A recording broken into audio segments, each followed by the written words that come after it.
Hey everyone, welcome back to Up in the Air, a podcast where I willingly embarrass myself and my family name. I'm Katie Bingol. For this episode, I thought it would be a good idea to tell one of my most traumatic, favorite stories of all time.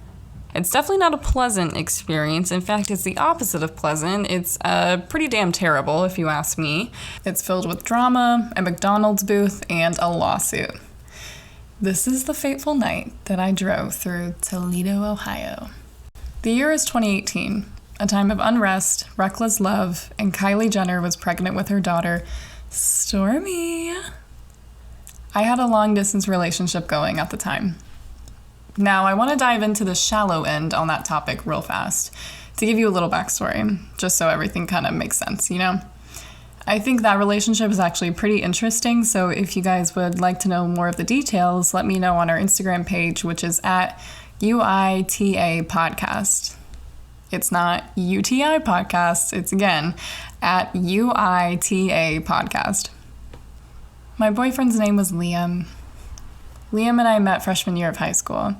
He was in my English class. Coincidentally, we got paired up by a teacher to work on an assignment out in the hallway. For some reason, this teacher was not well liked at all. I don't know why, I can't remember her name, but I remember that she was a short, little blonde lady, and kids hated the shit out of her. But I guess that I have to thank her now. I want to say, her name started with an L. I can perfectly picture her face and, her classroom and everything, but I just can't remember the name. But anyway, she is actually to thank for all of my time to spend with him. We clicked instantly. For the next year and a half, we were the best in-school friends ever. Never hung outside of school. We were strictly in-school friends only. To our surprise, we actually had a lot of the same classes. And I guess we decided that seeing each other for 3 hours a day every single week was enough. It was the right amount of time. Flash forward, and now we're dating. We're doing long distance. I was a junior at Indiana University, and he was working full-time in Detroit. At our closest, we were 6 hours apart by car. For the first 2 years of our relationship, we both didn't have anything. We didn't have a car, neither of us really had money, so seeing him was a real treat. Otherwise, it was just a fucking nightmare.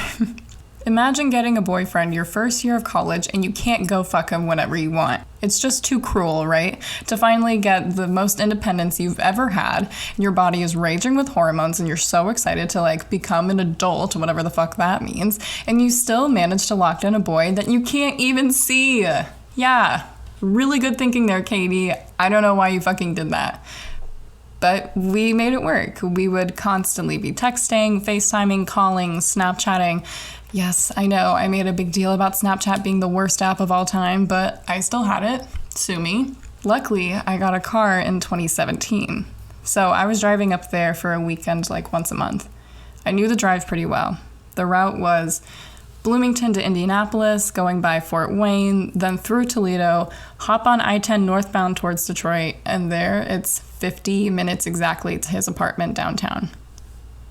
I can make it there without stopping, but then that leaves me with barely any gas for the next day, and you never know what's going to happen, so I always made a point to stop. 6 hours total, but if you speed the whole way, it's 5.5 hours. Still a long drive, but one that I would happily do if it meant I got to see my man. Fridays were driving days. When I would schedule classes for upcoming semesters, I wouldn't give myself any classes past Thursday nights. That way I could devote all of Friday to traveling. I would make sure I did everything school or work related finished by Thursday night. Occasionally, I would have to leave midday on Friday because I couldn't get out of a meeting or some bullshit.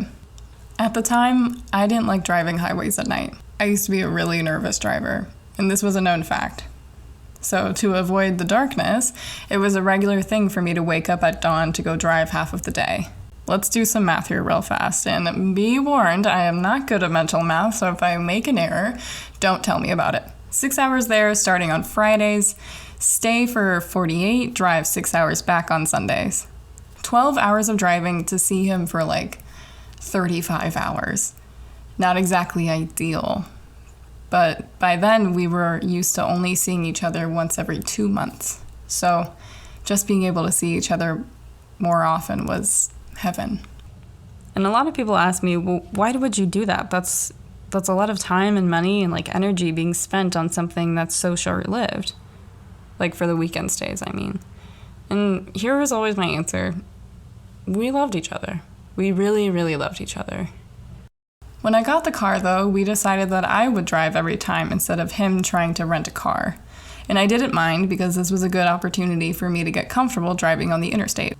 I soon came to realize, instead of waking up really early Friday morning to waste half the day driving, why don't I just jump in my car right after my day ends and Thursday evenings? I had a class that ended late in the afternoon, and this would be a great time to learn to get over my fear of highway driving at night. Now, you might be asking yourself, where did this fear of driving highways at night, very specific thing, very specific fear, where did that come from? Like, it wasn't just because I was like a new driver or anything. I got my license when I was 16, so I had a few years under my belt.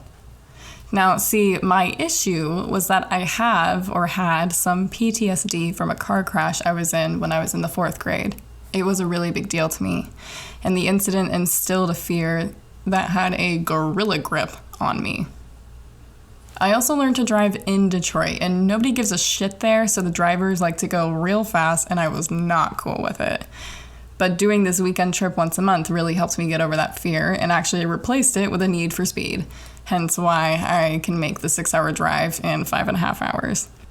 One Thursday during the year, I called my mom to let her know I was going up there that weekend.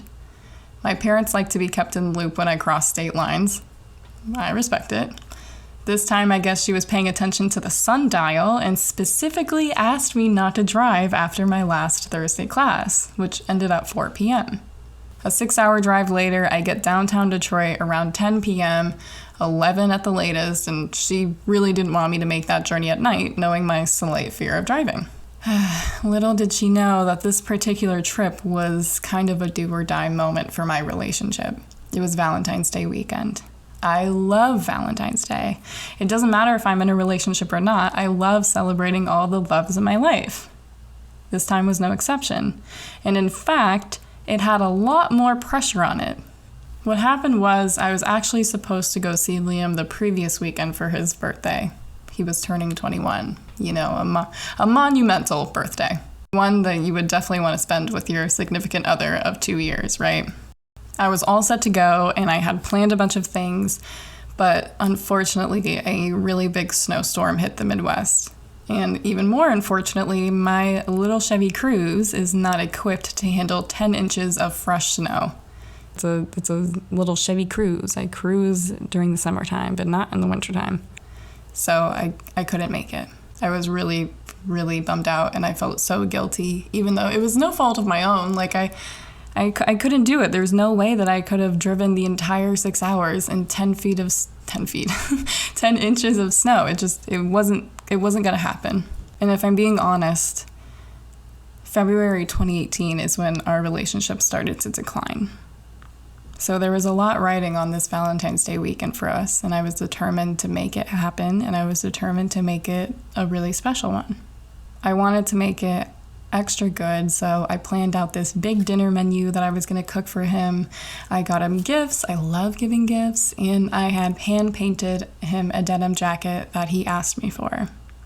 And this was a special denim jacket because at the time I made my first denim jacket for a school project, and I did really well. I wore it a couple times, and then a couple of friends actually asked me to make one for them, for each of them. So I was kind of doing this not as a side hustle. I wasn't selling them, but it was a fun short hobby for me. And Liam wanted one. I remember him asking if he could have one, and I said no because he wasn't gonna wear it. He was just gonna keep it in his closet or maybe hang it up somewhere. But I spend a lot of time and creativity on this. I'm not an artist, so these took a lot of time for me.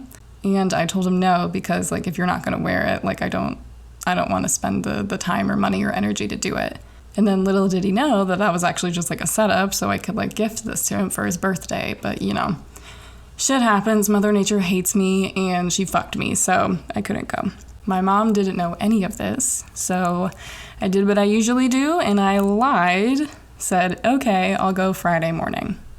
We hung up and I got in my car. I have one road trip rule, and it's the same one that my dad has engraved into all of us. Only stop once. Get gas, food, and pee all in the same stop. I was making really good time, and it was almost time for that one stop. It was dark, it was around 9 p.m., and I needed gas to get all the way to his place. Plus, I really had to pee. I was really good at holding in my pee on road trips because I don't drink a lot of water so that I don't have to stop. Build up a UTI, you know, the usual. So I really have to pee. And I might as well stop for food while I'm at it. So let me check my GPS. How much time do I have left? It read 50 minutes exactly. Okay, great. I'm in Toledo. That's perfect. So let's go get off at the next exit. I'm in the middle lane. Traffic is like bustling by me, like it's really fast. Kind of like pretty crowded on the highway for 9 p.m. at night, but you know, whatever. So I'm transitioning to the far right lane, right? Because I'm about to get off at the exit, which I can clearly see. It's like 500 feet in front of me. And as soon as I got into the lane, I hit the most monstrous, gaping asshole crater in the road. This pothole was, first of all, unmarked. There was no warning sign of any kind to let me know that the earth was about to split in half and I was about to nosedive right into hell. This motherfucker was so big it ripped both of my driver's side tires, bent both of the rims, and destroyed a tire pressure gauge. My car was screaming at me from the inside, and I peed a little. I peed my pants. Luckily, I was wearing black leggings, you know, black form-fitting clothing, that's me. But still, I was a little piss came out. Sorry, a little dribble. Sorry, what do you want me to do about that? I was scared. I was shocking. How else were you gonna respond? I responded with piss, okay? Get over it. I pulled onto the shoulder to meet 7 other cars with the same problem. A police officer was already on the scene talking to everybody. I walk up to their circle, like I'm shaking, like my eyes are super wide, like, and you can probably see like the entire whites of my eyeballs. I'm in shock with my mouth gaping open, and the cop looks at me and goes, "Did you hit that pothole?" I nod. "Are you okay?" I nod again. "You should call a tow truck." Fuck! I seriously can't believe this is happening. I was so close. I was less than an hour away. Why the fuck is this happening to me? I don't even know where I am. I can't believe that this is happening at night of all things. I am a woman. I don't belong in the nighttime. I belong in the daytime. And even then, it gets a little iffy. And of course, of all the times that I disobey my parents, this has got to be the worst confession that I make. I am dead. I am 6 feet under. I am so fucked right now. The thing with my parents is they are planners. So I need to have a plan before I call to confess, to make my last confession here on Earth. We subscribe to OnStar, I called them, they have been contacted, and the problem with OnStar was that they couldn't find me for some reason. They were trying to locate me on the GPS system that they had there, and they were asking me to describe my surroundings, and I was telling them all the details that they needed to. I said, I'm under an overpass, I can see the exit, I'm almost on I-10 northbound towards Detroit. I'm in Toledo, Ohio. I'm looking at exit 7A. There is a McDonald's right across the street. That was the plan. I was gonna go there. What else do you need? And she was like, the lady on the phone, she was like, I can't see you. I don't know where you are. Can you keep describing the surroundings? And I was like, I don't know, man. There's a police officer here. Do you want to talk to him? I don't know, what else to give you. Here's my exact longitude and latitude coordinates. Can you find me now?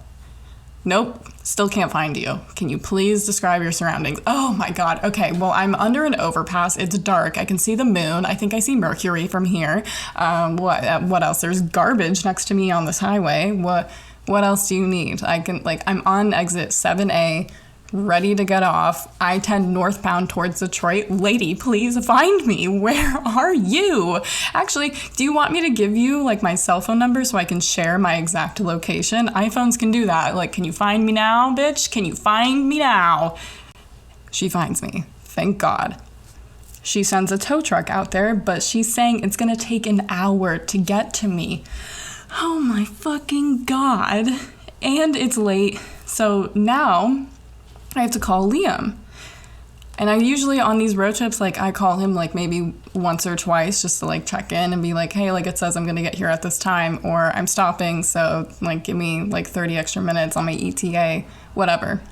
I call him and I am just like so defeated already. I haven't even called my parents yet, but just calling him was like, Liam, like I have a flat tire, like I can't move, like my car won't even roll anymore, like I'm stuck.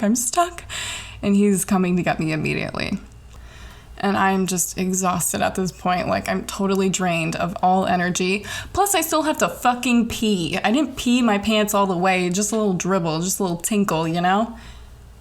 So I'm making all these calls, and suddenly the cop is at my window, and he tells me to roll my window down. And I'm like, is there a problem, officer? But no, I knew what the problem was. He tells me the damage he sees, which is 2 flat tires instead of just 1, like I originally thought. And says, do you have anyone you can call? There are tears in my eyes, like my voice is shaking. I'm not actually crying yet because I don't think I'm there yet. I'm still in shock, but the tears are welling up as I'm speaking. And shakiness in my voice, I sound like Fetty Wap. And I go to college in Indiana, and my boyfriend's in Detroit, and my parents are in North Carolina. He goes, oh my God. Okay, let me check on these other folks and I'll come back to you. I was like, okay, thanks. My boyfriend's coming to get me. OnStar is contacting me saying that they're looking up hotels in my area for me, which is nice, but I don't want to stay in this shithole, so I feel so defeated. Plus, I still have to fucking pee. I stopped midstream. I only dribbled a little bit, so now I have to pee like a motherfucker. And call my parents? Like, this is gonna suck. It's 9:30. I know she usually is in bed by 10:30, so I have 1 hour to raise her blood pressure. I am terrified because I know that they're not going to do anything to me. Like I can't like really get in trouble here. I just know that they're not going to be super pleasant and happy with me. I call my mom. And she picks up in her usual tone of voice, which is like happy and cheery. And she answers with her classic line of, hello. And I'm quiet for a second.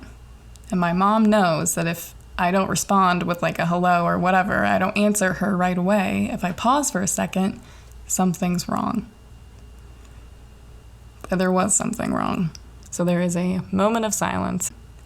And I respond with, Mom, I'm in Toledo with 2 flat tires. What? I repeat it again.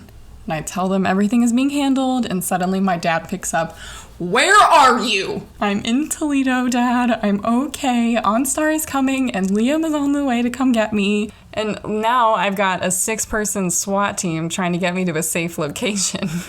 I've got SEAL Team 6 looking out after me. Everything is set. A tow truck is on its merry way, taking its sweet time.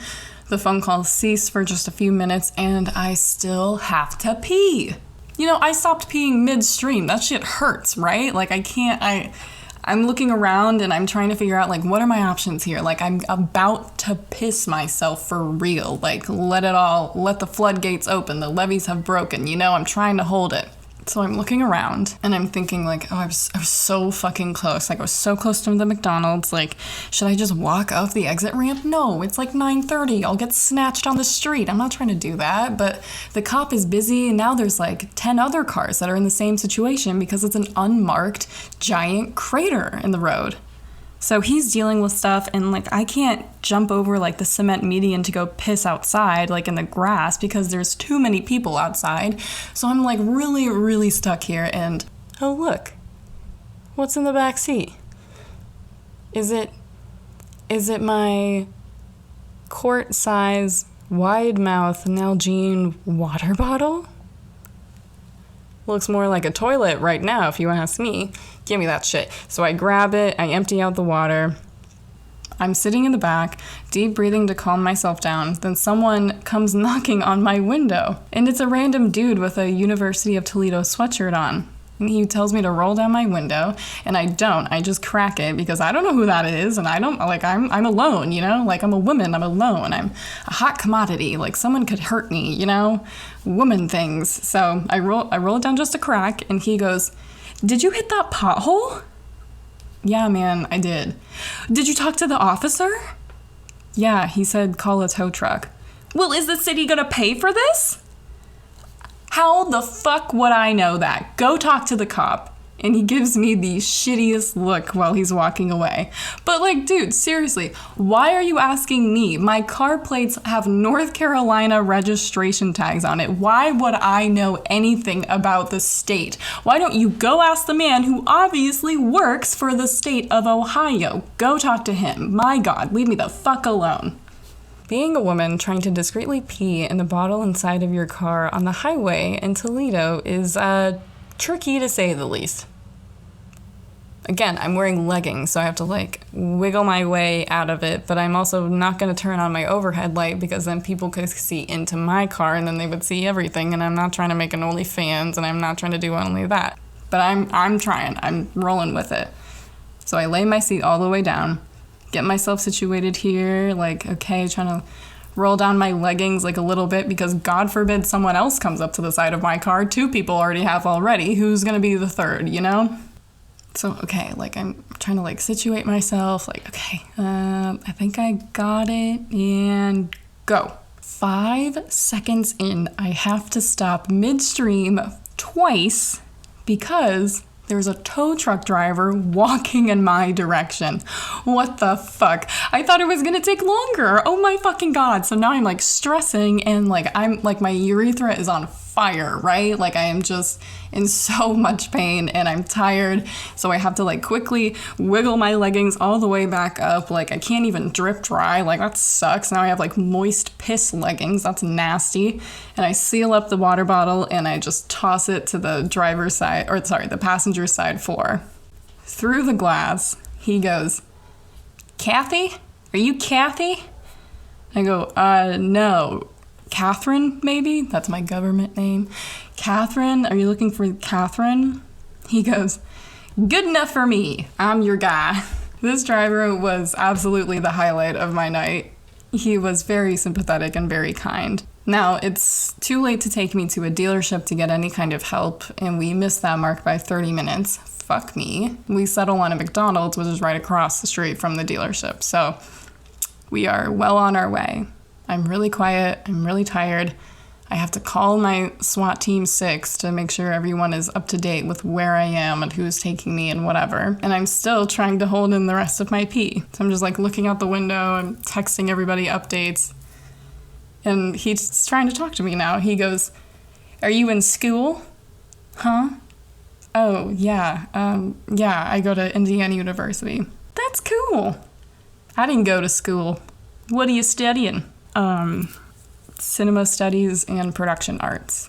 And y'all, he looked at me with blank eyes, like as if I just spoke French to him. He had no idea like what I was saying, like movies and stuff. Oh, wow, that's so cool. I never went to school. If I did, maybe I wouldn't be doing this job. And I really didn't know what to say to that. And when this happens, I usually just blurt out whatever comes to my mind first. So I half smiled and said, "But then you wouldn't have helped me tonight, and I'm really, really grateful that you did." Okay, not bad. I think he appreciated it. So we're at the McDonald's now, and I had to get all of the shit out of my car, except for the piss bottle. I just left that one there for the mechanics to find. Whoops. We walk inside and I make a beeline to the bathrooms and I let my bladder go. Oh my God, like the euphoria. Ugh, it was better than any drug I've ever done. It's better than morphine. It's better than an orgasm. It's better than, I don't even know. Like, I felt like I was like kissing God, you know, just felt so much relief, so good. But now I'm running into a different problem. I didn't have any cash on me. I rarely do. So as a tip for trying to help me out, and he did, and this guy was super nice too, so I wanted to tip him, but instead I was going to offer to buy him a meal. It's kind of late, maybe he's hungry, or like water or something, soda, whatever you want. It's McDonald's, go crazy. But by the time I came out of the bathroom, he was already holding a receipt in his hand. So I walked up to him and I explained the situation, and he didn't care. He was actually very nice, and that was probably the best tow truck driver that I could have asked for at the time. You know, you never know, like, is he going to be creepy? Is he going to, like, say something weird? But no, he was very kind and very, very gentle. with my situation. He said he didn't care that I couldn't tip him. He was just glad that I was safe. He told me that the part of town that I got caught up in is really, really rough and tough, that I shouldn't be there alone at night. That made me feel so good. Very cool, very, very cool. And then he left. Now my boyfriend's 20 minutes away. I'm sitting in a booth with all of my crap. Remember, I go all out for that holiday because I love celebrating the different loves of my life, which means I brought extra bags to fit all the stuff that I brought for him/us. So I had to shovel all my shit in this sticky booth. He had asked me to paint him this denim jacket, right? And I did. I brought it. It was a light wash denim color with an anatomically correct heart on the back. I was very proud of it. But in the moment, looking at it draped all over my stuff, I could have cried. I'm surprised I hadn't then. I must have been looking extra depressing because a McDonald's employee came up to me, looked at how many bags I had with me in this lonely-ass, bright yellow-red clown room, and said, "Are you all right?" I sarcastically replied, "No, not really." He said, Are you homeless?" I said, "No, someone's coming to get me really soon. They're on their way." He said, Oh, okay, good. The dining room closes at 11, and then walked away. And that was it.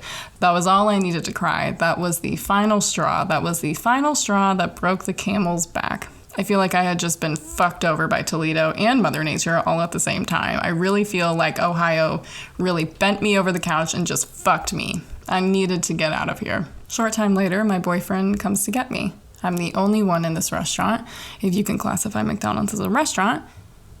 And when he saw me, he starts chuckling, he's laughing to himself. He's laughing because it's a funny picture, but he's also glad that I'm okay.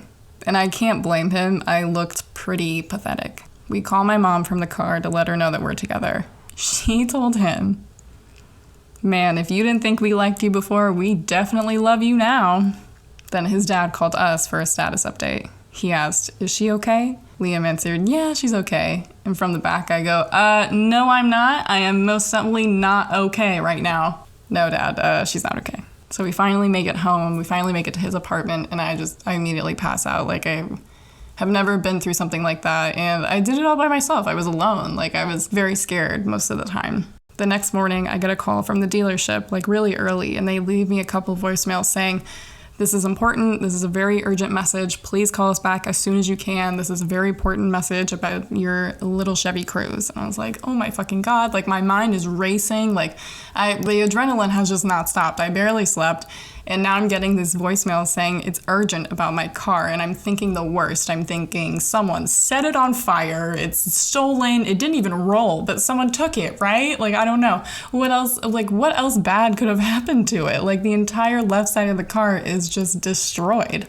I call them back and I'm like, "Yes, hello. I got these messages. What is it? Give me the news. Tell it to me straight." And they said, "What's your birthday?" And I was like, "Are you kidding me? Are you fucking kidding me? What's my 4/10/97? "Oh, okay, great. Thank you for calling. We're gonna work on it some more today. It'll be ready by the end of the day today." And I was like, "Okay, great." So we had to drive all the way back to Toledo. The repairs cost $1,200. But thankfully, I got the car back the next day. And that was really all thanks to Liam's family. God, I would have been stuck in that shithole without him. His family really, really pulled through for me, and I thanked them so much that weekend. The next step was to file a claim against Ohio Department of Transportation. And that's something that the police officer actually told me to do, because he knew that this was, not anybody's fault, but Ohio's. And I fought that shit tooth and nail. There was no way I was going back to school after a terrible Valentine's Day weekend without a word with Mrs. Ohio. I submitted so much paperwork. Anything they asked for, I submitted it right away. With a lot of patience and recounting my traumatic, deeply troubling experience too, which I included pissing myself every time. Every time that they asked me, what happened, can you write it all down again for the various people that are looking at this case? I made sure to mention, this scared me so bad, I peed my pants as an adult woman. You owe me. A lot of months later, I had finally won. Fully compensated for all of the repairs. I was gonna ask for more, claiming emotional damages, but I quit while I was ahead. I don't think the Republicans of Ohio would have shelled out the extra $50 for new leggings, but whatever. If you're wondering what happened to the piss-filled water bottle, it was still there when I got my car back. And obviously I tossed the whole thing. To this day, I hate Toledo, and I refused to go back since. And if I'm ever flying over Ohio, I make sure to flip it the bird. That's all I have for you guys today. Thank you so much for listening. This has been really fun for me. This is Up in the Air. I'm Katie Bingol, and I will see you later. Bye. Fuck you, Ohio. I fucking hate your guts.